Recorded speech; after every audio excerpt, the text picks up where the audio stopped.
Snacknya dulu, mungkin masih sebenarnya sudah molor sih, di jadwal kita jam 8. Gotong royong? Yes, yes, yes. Oke. Kolaborasi? Yes, yes, yes. Kesukuan? Yes, yes. No. Kesukuan? Yes, yes, yes. Berarti Bapak ini suka kesukuan ya?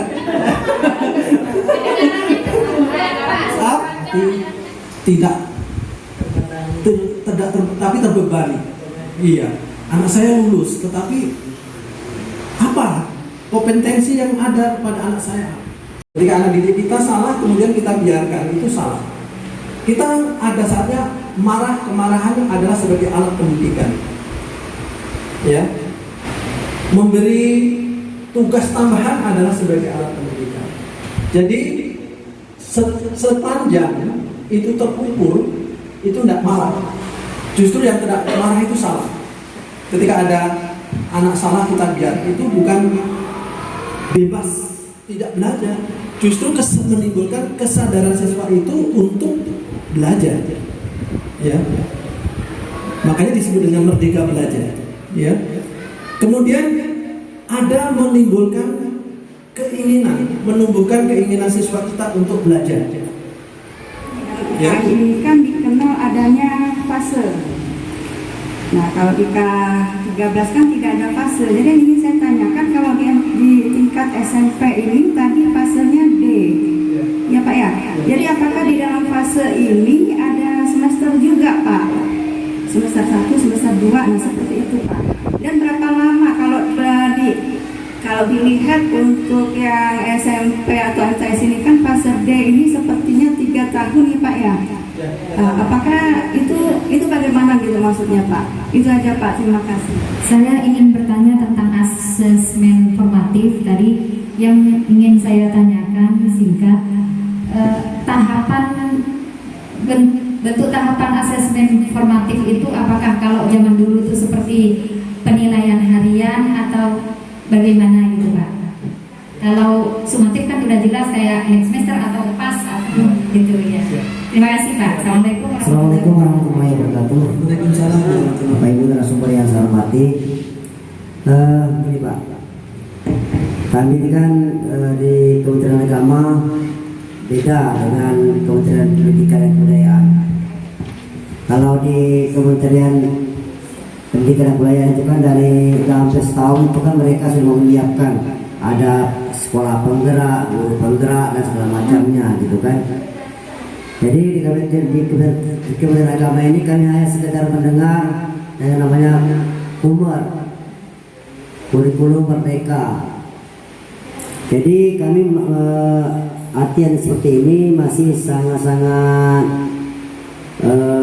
meraba-raba lah ya. Mestinya hanya ganti casing saja, hanya penguatan K13 saja Pak. Namun saya menginginkan gini Pak, ada nggak spesifik perbandingan antara K13 dan kurikulum merdeka ini loh, kurikulum merdeka seperti ini loh, mungkin ada simulasinya atau apanya gitu kan, atau untuk fakta-fakta terdahulu gitu kan. Jadi kita bisa lebih melihat, oh memang betul nih kurikulum merdeka memang betul untuk menguatkan K13. Nah sehingga proses pembelajaran kita di sekolah atau madrasah betul-betul terarah nih, kan? Meskipun pada dasarnya kami ini juga kurang lebih lah dengan bahasa-bahasa kawan-kawan juga ganti menteri, ganti kurikulum. Dasar rasanya Indonesia ini kalau tak ganti menteri tak ganti kurikulum gitu kan. Meskipun di ujungnya seperti ini. Kita senang dengan ada inovasi ini. Sebenarnya kurikulum itu kan sebenarnya 5 tahun udah ganti, harus update gitu. Kita terus lamban gitu kan. Nah itulah ketika sudah terbiasa lamban beginilah, sehingga kita sudah tidak mau seperti itu.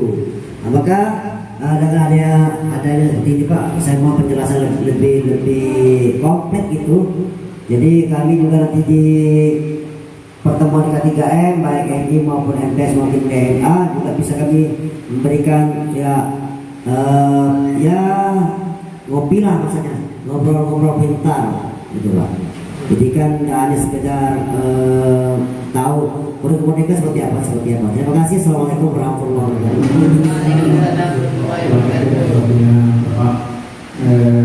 Sekali sudah terjadi.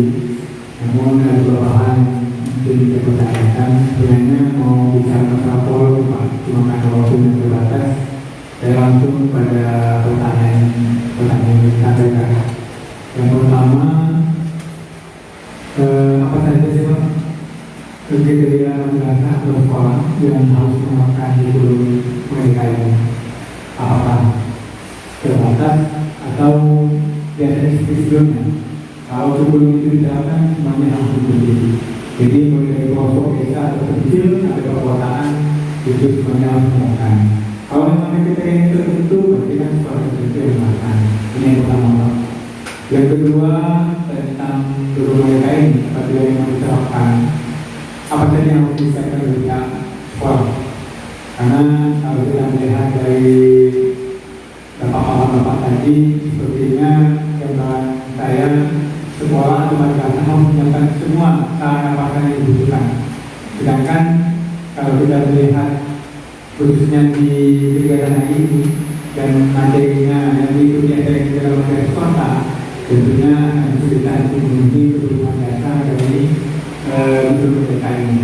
Karena dalam kata berbicara menggunakan standar belajar, standar untuk aplikasi saja masih prioritas. Nah, pertanyaannya apa implementasinya nanti? Apabila kami menerapkan guru mereka tapi tidak bisa memenuhi standar untuk memenuhi standar pembelajarannya, apakah ada bantuan dari pihak terkait atau hanya mencukupkan dana yang sudah ada yang selama ini dilakukan? Cukup hanya dengan bos, cukup hanya dengan bos, semuanya bos padahal bosnya kan cukup. Bahkan Kementerian Agama masih dipotong-potong. Kemudian yang berikutnya, sebagai orang tua, karena dari kita punya anak yang sekolah di sekolah SD, SMP, apa yang perlu kita siapkan untuk menghadapi anak kita yang sekolahnya bukan gedung merdeka ini? Jangan-jangan nanti kalau tadi Bapak sampaikan tadi, lahirnya gedung merdeka ini karena akibat pandemi. Kan pandemi dulu memberikan tugas secara online, bukan anaknya yang menjaga, orang tuanya yang sibuk. Nah, jangan-jangan nanti guru-guru ini diterapkan benar-benar, bukan anaknya yang belajar, orang tuanya yang sibuk lagi. Padahal orang tuanya yang sibuk mencari hal-hal yang lain. Kemudian yang terakhir Pak, tentang tadi ditanyakan masalah tes sistematiknya. Yang saya tanyakan masalah raportnya nanti Pak. Mungkin belum disebut tadi tentang dulu. Jamnya berapa, gurunya berapa, kalau belum kan kita kan jelas itu Pak. Sudah ada patokan yang kita sampaikan. 1 minggu per minggu per tahun sudah ada. Kemudian kalau guru mereka ini saya bingung raportnya nanti seperti apa. Kalau anak kita ketika kita membuka opsi, ayo yang minat mana? Yang minatnya ke pelajaran IPS semua, tiba-tiba pelajaran kita ada. Jadi raportnya boleh apa gitu. Dan terakhir tentang guru yang sudah menerima pinjangan. Kalau guru yang menerima pinjangan sertifikat IPA, tapi di siswa di madrasah itu hanya memiliki IPS dan agama, IPA-nya kan nanggung Pak, bisa tidak dibayar. Nah, solusi apa? Mau menjelaskan Pak, akan dibuka itu. Tapi nanti Bapak Ibu di dalam fase B itu ada indikator CP yang memang harus dicapai oleh peserta didik, ya oleh anak. Nah, persoalannya ketika nanti di kelas 10 misalnya kan fasenya masih fase D. Nah, teorinya ini Bapak, teorinya itu di kelas 8 nanti ditagih. Ya, ditagih. Kamu dulu belum CP-nya belum mencapai belum tuntas misalnya. Ditagih lagi. Ya. Yang kelas 8 naik ke kelas 9 juga begitu. Tetap ada nilai per semester. Cuman Bapak Ibu, dalam kelas 10 itu fase D itu ada CP-CP yang harus dituntaskan. Nanti di kelas 8 ada CP-CP lagi yang harus dituntaskan. Di kelas 9 juga ada CP-CP lagi yang harus dituntaskan. Jadi walaupun fasenya masih fase D, tetapi CP-CP-nya itu terbagi dalam tiga level kelas. Ya. Jadi tidak gelondongan, oh CP D itu harus satu CP. MTS 6 yang ada di sini ada 3 yang ikut kepala 4 ya. Ada kepala yang diterbitkan oleh Kemenristek nomor 033 ya tahun 2022 itu terbaru yang sudah direvisi tahun 2021, capaiannya direvisi lagi 2022 yang memang seperti itulah perubahannya, jadi kita harus update. Nah silakan ini. Nah yang B menggunakan capaian pembelajaran untuk kelas 7 saja, kelas 8 dan 9 tetap kelas. Silakanlah 2 ini atau menteri itu belum. Jadi 24, 25 baru kelas 9 kan? Nah artinya pas kalau seandainya kita mulai tahun ini sebelum dievaluasi pasti sudah 3 tahun. Tapi begitu Bapak Ibu nanti menginginkan udah saya tahun depannya lah. Itu nanti ada jeda, ada 1 tahun yang nanti mungkin berbeda dan karena ada evaluasinya. Tapi kalau ini dilanjutkan, saya rasa tidak jadi persoalan. Jadi kalau ingin memulai, memang mulai tahun ajaran. Jadi jangan nunggu tahun depan. Supaya seragam. Di sini sebenarnya di dalam draft slide Bu Wabida nomor 8 ini sudah jelas. Apa yang dimaksud fleksibel itu regulasi bebas beban belajar dan mobilitas guru yang mengajar di madrasah yang menerapkan kemerdekaan ini akan diatur kemudian. Artinya nampaknya sudah diantisipasi oleh Direktorat Kemenag bahwa nanti akan terjadi pergeseran dan pergeseran jumlah jam mengajar yang akan dilakukan oleh guru. Oleh karena itu mungkin nanti realisasinya dalam bentuk perubahan emisi nanti barangkali akan dirubah supaya temuan-temuan yang sudah ditemukan di Dapodik itu tidak dilakukan lagi di OMIS. Karena di Dapodik ini memang sudah ditemukan, mungkin sudah diantisipasi juga oleh Kemenag bahwa ternyata di Dapodik itu ada persoalan tentang tadi tentang penguploadan jam mengajar guru, ya, beban ngajar guru itu, terutama yang proyek tadi ya Bapak Ibu ya. Kalau yang intrakurikuler tidak masalah. Yang proyek ini kan tidak semua guru bisa diupload jam mengajarnya. Kolaborasi? Yes, yes, yes. Kebinekaan? Yes, yes, yes. Perpecahan? No, no, no. Persaingan? No, no, no. Kreatif? Yes, yes, yes. Oke, berarti sudah fokus ya Bapak Ibu. Oke. Jadi Bapak Ibu untuk pembelajaran profil pelajar Pancasila itu dibagi 2 kegiatan utama, yaitu pembelajaran reguler atau rutin, juga disebut dengan intrakurikuler, ya. Kemudian juga bisa di proyek penguatan Pancasila juga bisa dibuat menjadi profil pembelajaran berbasis proyek atau proyek penguatan profil pelajar Pancasila.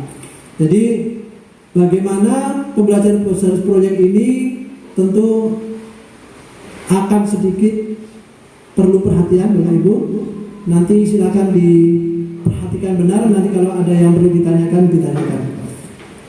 Kemudian Bapak Ibu, profil pelajar Pancasila itu ya ada 7 tema yang bisa dikembangkan oleh pihak satuan pendidikan atau sekolah.